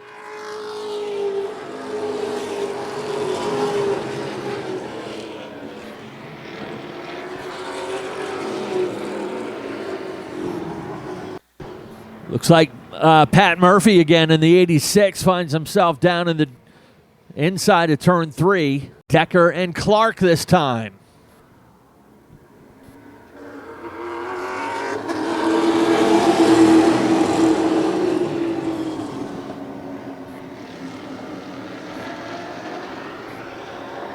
Once again, Decker strong on the start of this one. Pulls out a couple of car lengths already on that Moulton-Clark battle.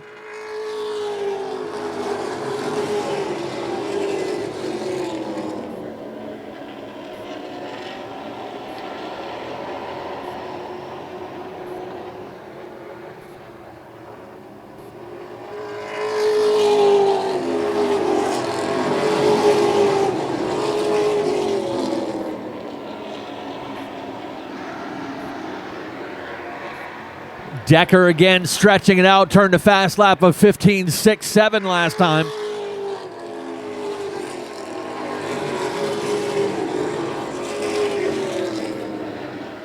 Josh St. Clair starting to put some pressure on that pair up ahead. St. Clair in fourth and trying to shake up that battle for second and third.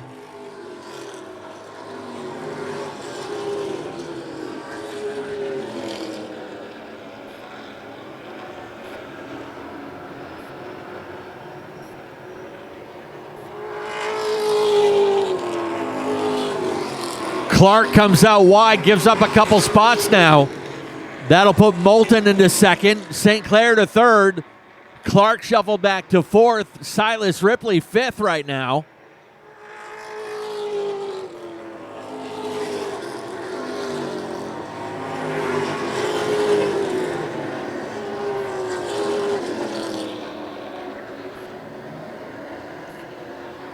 Looking at 3 wide, possibly again down in turn 3. Will Collins marching his way up from the back of the field along with Dave Farrington.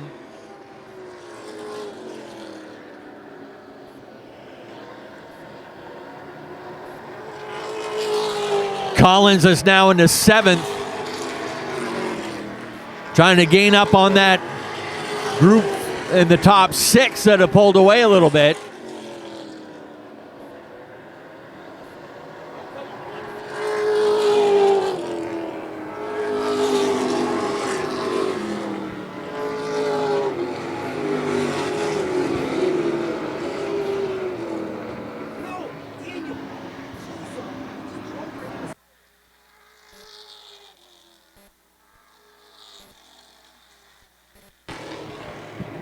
Daniel Harding with problems. There goes Dave Farrington on the front stretch.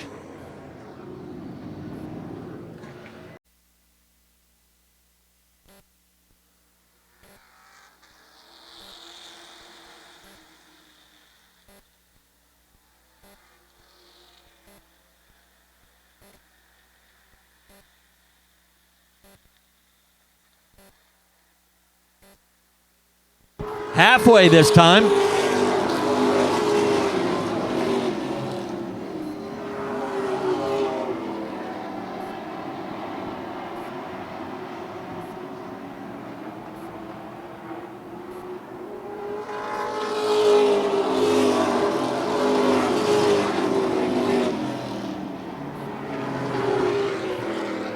Chris Burgess off the pace in the 47. He's got some mechanical problems.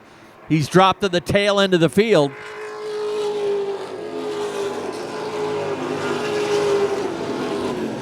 Jet Decker not to be denied to this point.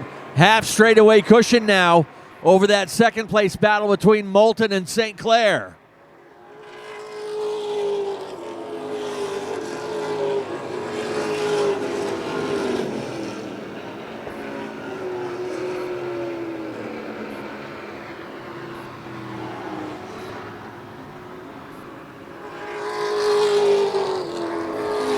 St. Clair nearly clear.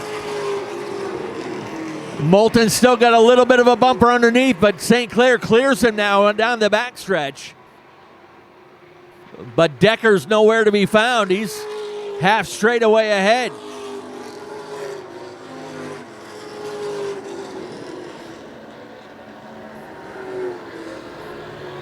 Daniel Harding will call it a race and head down pit road.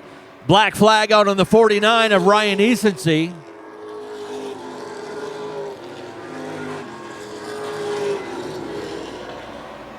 Burgess is going to call it a race. The 47, his issues continue. Chris Burgess's right rear tire was going down. And Easonsey is going to pull out as well.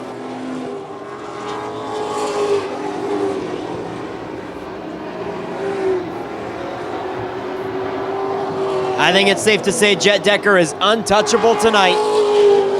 He had restarts alongside Josh St. Clair, Frankie Moulton, and Shane Clark. They're all running in the top 4, but had nothing for Jet Decker this evening. Will Collins has cracked the top 5.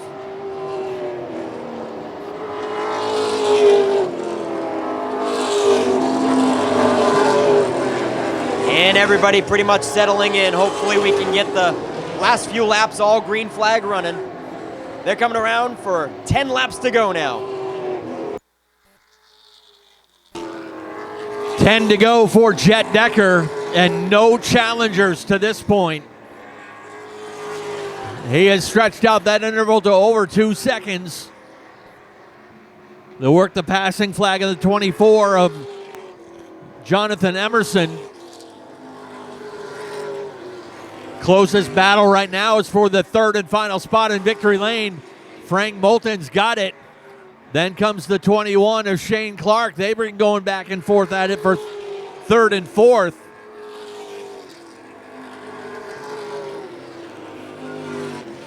Will Collins has got company as well. Collins holding fifth. He's holding off the 09 of Silas Ripley.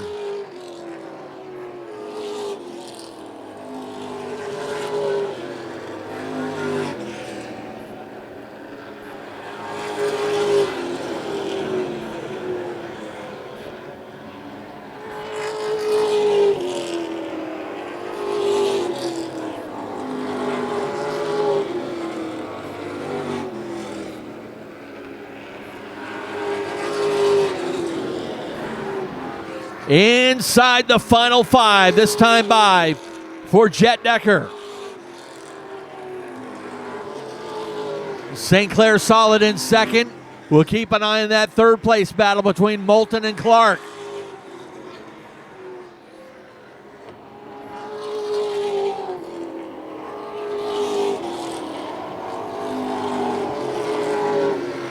Collins and Ripley still in a tight battle for fifth and sixth.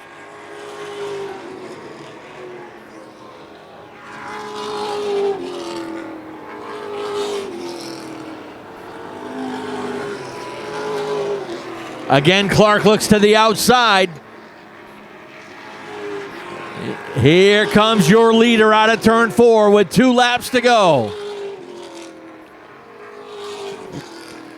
Shane Clark. They're separated by just 21 100ths of a second. White Laundry is out, 1 to go for Jet Decker. Watch this third place battle. Shane Clark has it 86 100ths that time. Up front, Checkers ready to fly. Jet Decker will take the win. St. Clair second. Here comes your race for third. Shane Clark will take it.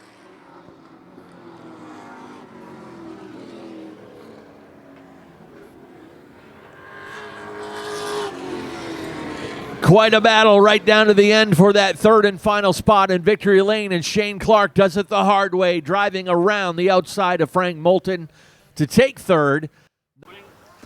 What do you say we send things down to victory lane one more time with Nick Hoff? Yeah, sure thing, Ken. Woo! It's been a long night, and it's finally over. Let him hear it, folks. Jet Decker in the 0-1. Man, oh man, I'm in disbelief, Jet. You were untouchable tonight. What's the magic secret? You guys really turned your race program around after the first 2 weeks. Yeah, we just went for more drivability than raw speed, and the start up front really helped, but we had a car that was just drove really good. My guys worked really hard to get it to that. Yeah, really don't know what to say. You're a little out of breath. I can understand that.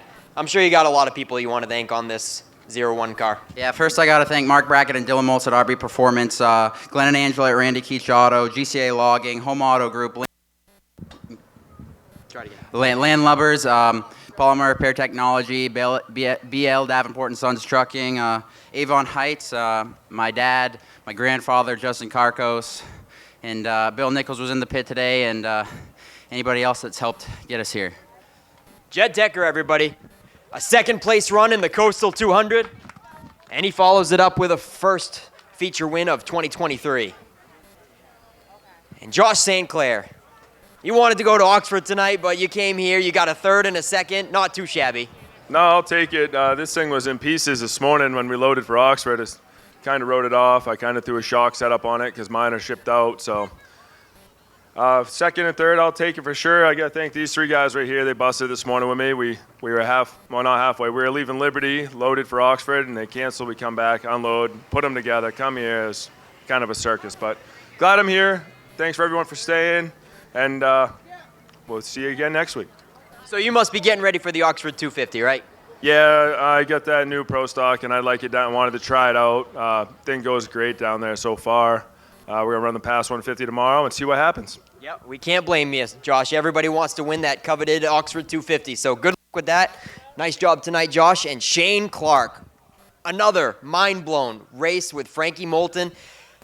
And I don't think he liked that pass there on the last lap. It was pretty interesting for sure. Well, I got in a little hard and tried to pinch him down. I figured he'd run up into me and we'd just battle out to the lead. I didn't mean to pinch him that hard.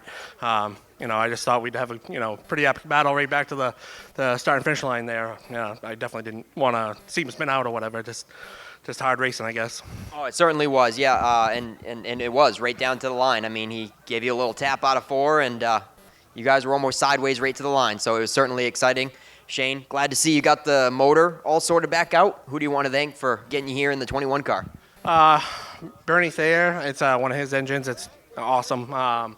Main Fire Protection, Eric DeShield Transportation, Distance Race Products is just phenomenal.